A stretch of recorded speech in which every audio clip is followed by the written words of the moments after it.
Part third में हमने देखा था कि सोलोमन के पास उसके फ्रेंड का कॉल आता है और वो क्या बताता है कि इन्वेस्टर ने उन्हें धमकी दी है कि वो उनके बिज़नेस को बर्बाद कर देगा। इस बात को लेकर सोलोमन भी बहुत ज़्यादा परेशान हो गया था। तभी उसकी दादी आ जाती है और कहती है कि मुझे ग्रोसरी शॉप पर जाना है, तुम मेरे साथ चलो, वहाँ से हमें कुछ जूस वगैरह भी खरीदने हैं, केक वगैरह भी लाना है। तभी सोलोमन अपनी दादी के पास चला जाता है, जाकर देखता है कि वहाँ पर कुछ बहस हो रही होती है केक के ऊपर। दादी कह रही होती है, मैंने 50 लोगों के लिए 50 केक ऑर्डर करे हुए थे, अब मुझे क्या मिला है, सिर्फ एक ही ऑर्डर मिला है। तभी दुकानदार कहता है कि मैंने सही ऑर्डर लिया है, आपसे ही कुछ गलती हुई होगी। तभी इस बात को लेकर सोलोमन से भी बहस होने लग जाती है। तो वो कहता है, अगर आपको हमारी सर्विस पसंद नहीं आ रही तो आप अपना बिज़नेस कहीं और कर लीजिए। तभी इस बात को सुनकर सोलोमन को बड़ा गुस्सा आ जाता है। फिर दुकानदार भी उन्हें कहने लग देता है कि आधी अधूरी लैंग्वेज सीख कर तुम ऐसे ही गलती करते रहोगी। इस बात को सुनकर बहुत ज़्यादा गुस्सा हो जाता है, कहता है कि तुम कोरिया के हो और फिर जापान के कैसे तुम लैंग्वेज बोल सकते हो, आधी अधूरी लैंग्वेज में ऐसी गलती होती रहती है। तभी इस बात को लेकर गुस्सा आ जाता है और फिर सोलोमन भी बताने लग जाता है, मैं जापान में पैदा हुआ हूँ और मुझे बहुत अच्छे से जापानीज़ आती है। तो बहुत ज़्यादा भड़क जाता है, गुस्सा उस पर बहुत ज़्यादा निकालने लग जाता है।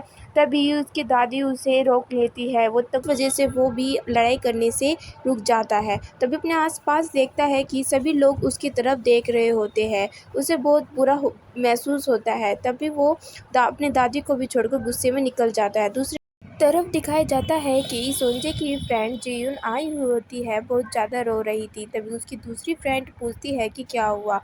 जियुन बताती है कि जहाँ पर सोंजे राइस वाइन बेचने के लिए गई हुई थी, वहाँ पर पुलिस ने रेड मार दी है। तभी वो पूछती है कि अब सोंजे कहाँ पर है।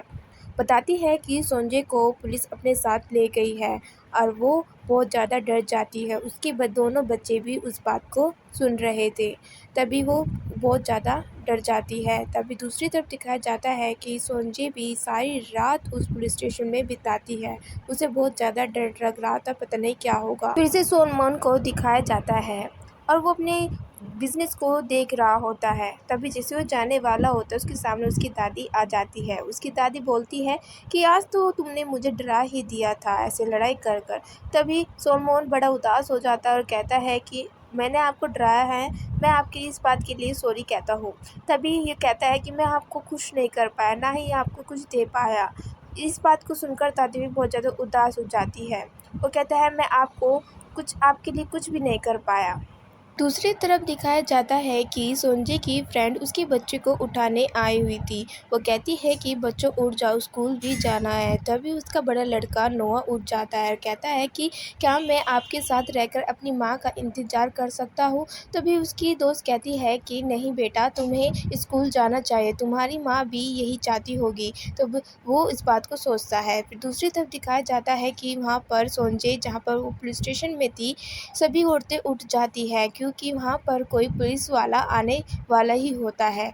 जैसे वो सब उठ जाती है तो वहाँ पर कोई कांस्टेबल आता है, जो आकर उन सारी औरतों की लिस्ट के नाम जो लिखा हुआ था उनको पढ़ने लग जाता है और वो एक एक कर कर सबके नाम बोलने लग जाता है।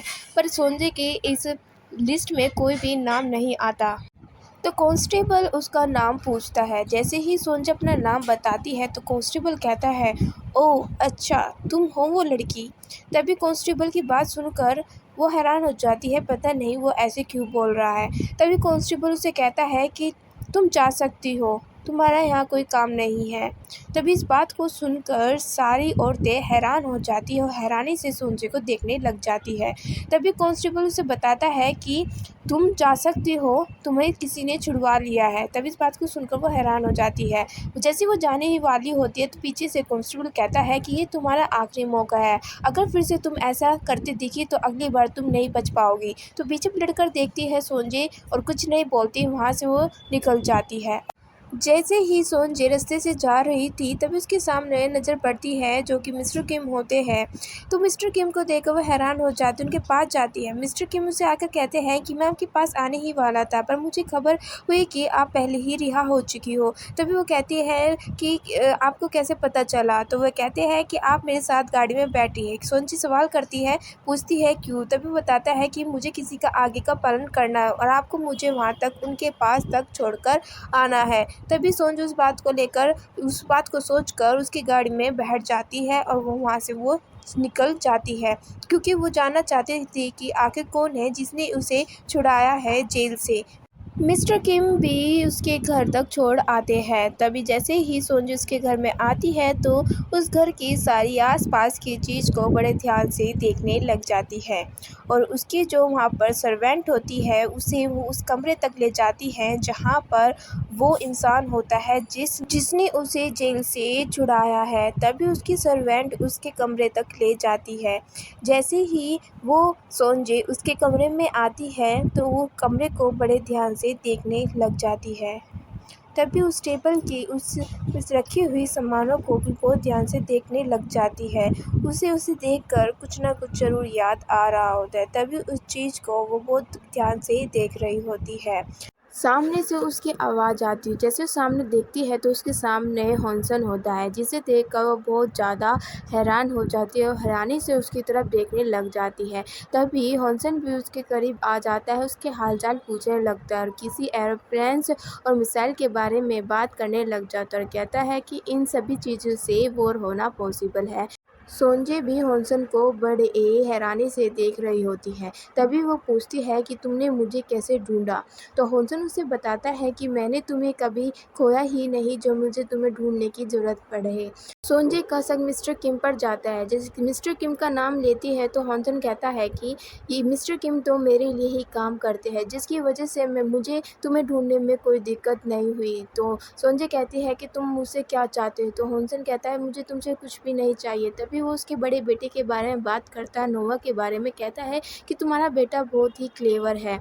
तो उसके बारे में बात करता है। तो सोनजे कहते हैं तुम मुझसे क्या चाहते हो? तो कहता है कि तुम्हें इस शहर को छोड़कर जाना होगा। तो सोनजे कहती है कि क्यों? वो कहता है कि इस अमेरिकन जापान में बॉम्बिंग कराने वाला है। तो सोनजे इस बात पर यकीन नहीं करती। वो कहती है कि तुम झूठ बोल रहे हो फिर से। तो वो कहता है कि इस बार मैं सच में सच बोल रहा हूँ, मेरा यकीन करो। इस बात को वो मानने को तैयार नहीं होती। वो कहती है कि इस बार तुम्हें यहाँ से जाना होगा, मैंने सब इंतज़ाम कर दिया है, तुम अपने परिवार के साथ अपने यहाँ से निकल जाओ। तो सोनजी इस बात के लिए राज़ी नहीं होती, वो मना करती रहती है। वो कहती है कि मैं अपने हस्बैंड को कहीं छोड़कर नहीं जाऊँगी। उसे पता होता है कि उसका हस्बैंड जेल में है, फिर भी वो उसे छोड़कर कहीं भी नहीं जाएगी। तो हॉनसन कहता है कि क्या तुम अपने बच्चों की भी जान खतरों में डालोगी? तो सोनजी कहती है कि हाँ, मैं कुछ भी करूँगी पर मैं इन अकेले छोड़कर कभी नहीं जाऊँगी। तो वहाँ से इतना बात कहकर सोन